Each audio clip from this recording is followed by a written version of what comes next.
So hi guys, welcome to my vlog channel. At syempre, i-vlog natin ngayon kung paano kuha ng Pag-ibig loyalty card.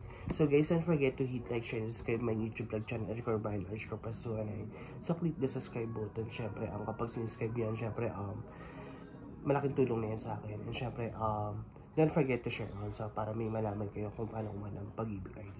So guys, first is punta sa any Pag-ibig location branch para in case na kailangan nyo siya sa mga requirements nyo, pupunta na kayo sa any Pag-ibig na branch. Then second, kapag nandun na kayo, is magbibigay kayo ng 2 valid IDs.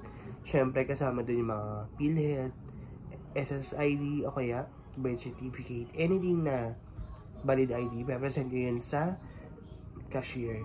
Then third is bibigyan ka ng form na number mo para makakuha nun. And lastly,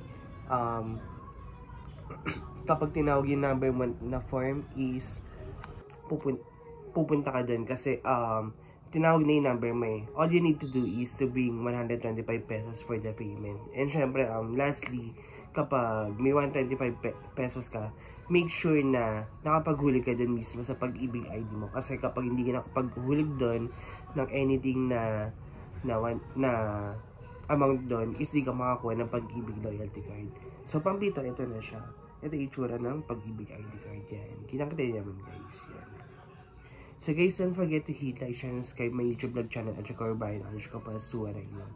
So guys, magtanong lang kayo para in case na may katanungan kayo kung paano kuha ng Pag-ibig ID. Siyempre, may ko-comment ako sa inyo at may share. So, see you in my next vlog guys. Bye!